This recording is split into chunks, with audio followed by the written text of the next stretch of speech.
أحد الذين تشرفوا بلقاء الإمام الحجة ابن الحسن، روحي وأرواح العالمين لتراب مقدمه الفداء، هو ياقوت الدهان. كان ياقوت رجلا تاجرا من أهل الحلة في العراق،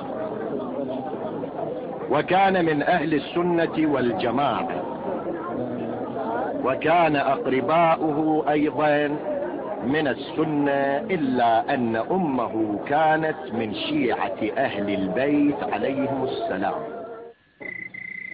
قال ياقوت: خرجت يوما إلى البرية لشراء الدهن من أهلها، وكنت مع جماعة، فلما اشتريت الدهون من أهل البرية نمت عند متاعي، ولما أراد رفاقي أن يرجعوا إلى الحلة كلما أيقظوني ونادوني فلم أستيقظ من نومتي، أو كنت أستيقظ ثم أنام مرة أخرى، وكنت متعبا فتركوني نائما ورحلوا.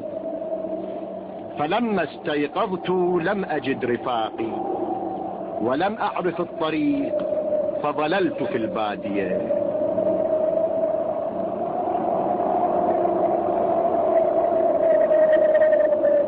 وكلما نظرت إلى جوانبي ما كنت أجد أحدا، فمشيت على الرمال والأشواك مشيا حثيثا حتى تعبت وعطشت عطشا شديدا، فبدأت أتوسل بمن أعرفهم من الصحابة والخلفاء وأستغيث بهم لعلهم ينقذوني ويغيثوني، ولكن ما حصل لي جواب.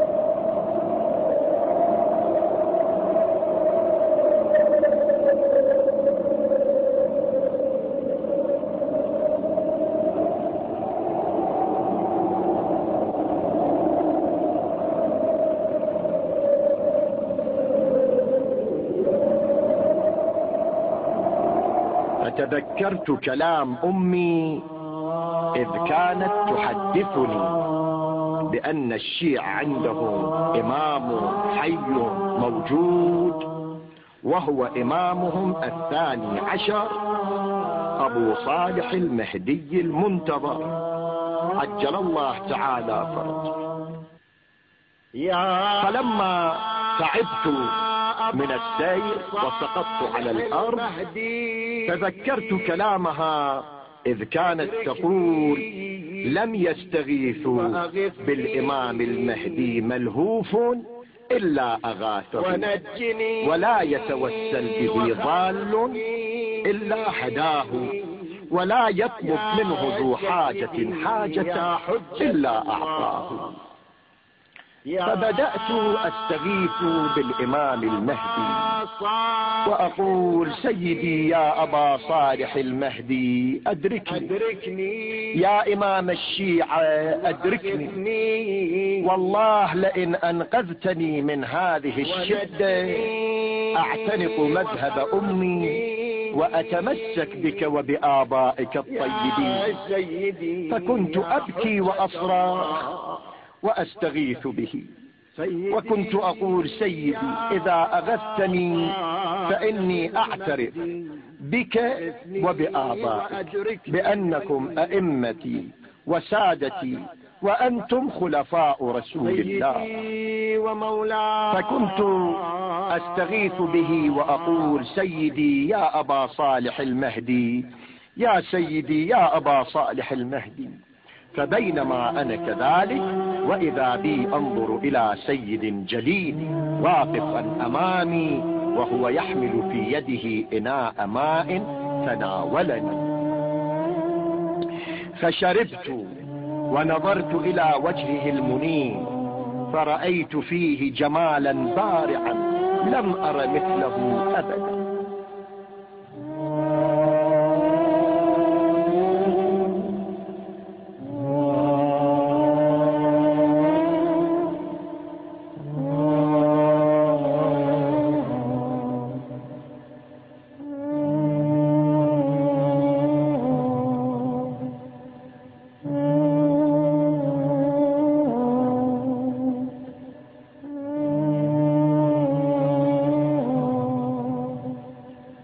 فبعدما ارتويت ونظرت إليه فأشار إلى جانب ودلني على الطريق وقال لي سر في هذا الطريق فتصل عن قرب إلى قرية فابق فيها حتى يلتحق بك رفاق. قلت سيدي أوصلني إلى القرية. فقال في هذه الساعة استغاث بي مئات من المحبين والشيعة فأريد أن أذهب إليهم وأغيثهم وأنقذهم كما أنقذتك من هذه الحالة والشدة.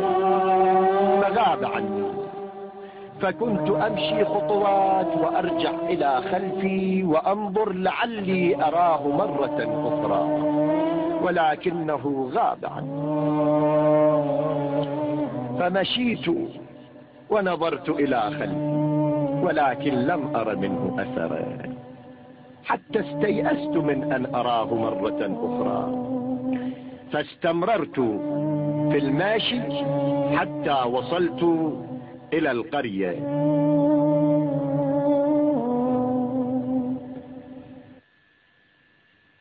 وبدأت في الصلاة في المسجد حتى وصل رفاقي بعد يوم والتحقوا بي، فلما وجدوني أمامهم تحيروا وتعجبوا، فجلسوا حولي يسألوني كيف جئت قبلنا وأنت كنت نائما، وأنا لا أجيبهم. نعم، الرفاق لما شاهدوا ياقوت تعجبوا من وصوله قبلهم إلى القرية، وتعجبوا من التحول والتطور الذي شاهدوه في أخلاقه وسلوكه وعبادته، لأنهم رأوه يتوجه إلى الله بكثرة ويدعوه منكسرا منقطعا إليه. نعم، الذي ينظر إليه الإمام المنتظر بنظر الرحمة فلا بد أن تحسن أخلاقه ويكمل إيمانه ويتبدل حاله إلى أحسن الأحوال.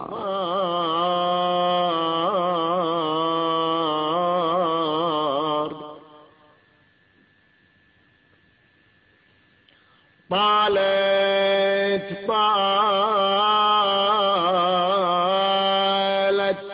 علينا ليالي، وكان ينعزل عن رفاقه بوحده ويفكر دائما في الإمام المهدي وكيف يمكن أن يلتقي به مرة أخرى، فكان دائما متوجها إلى الله عز وجل حتى وصل إلى الحلة. يقول فذهبت عند كبير علماء الشيعة وهو السيد مهدي القزويني، فحدثته بما جرى لي وطلبت منه أن يعلمني مذهب الشيعة وعقائده، فبقيت عنده أياما حتى تعلمت معالم الشيعة وعقائدهم ومبادئهم. فقلت له مولاي لا يطيب لي النوم ولا أهنأ بالأكل والشرب من فراق سيدي وإمامي الحجة ابن الحسن، فعلمني طريق الوصول إلى لقائه مرة أخرى، فإني أصبحت والها وهائما من فراق سيدي ومولاي وإمامي المهدي، لا أتمكن أن أستقر وأرتاح إلا أن أصل إلى خدمته وأتشرف بلقائه مرة أخرى. فقال لي السيد مهدي القزويني إذا تريد أن تحظى مرة أخرى بلقاء إمامك فعليك بزيارة جده الحسين عليه السلام 40 ليلة جمعة. فدائما كان ياقوت يحس بنفسه ألم الفراق ونار الوجد، فكان دائما يفكر في المهدي عجل الله تعالى فرجه الشريف. إمام الهدى المهدي يا خير مقصودي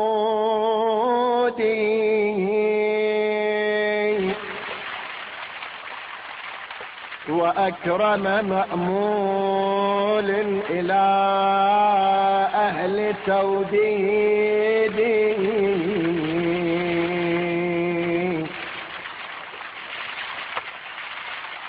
ويا جابرا كسر الكثير بجوده وزخار جود غامر كل موجود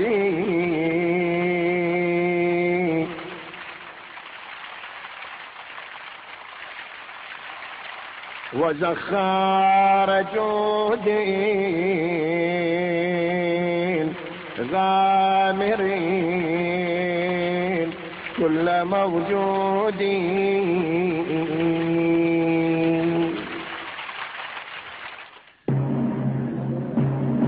قال ياقوت: فكنت أخرج كل ليلة جمعة من الحلة إلى كربلاء لزيارة سيد الشهداء، وفي آخر ليلة جمعة كنت فرحا بأني في هذه الليلة أصل في خدمة سيدي ومولاي الحجة المهدي.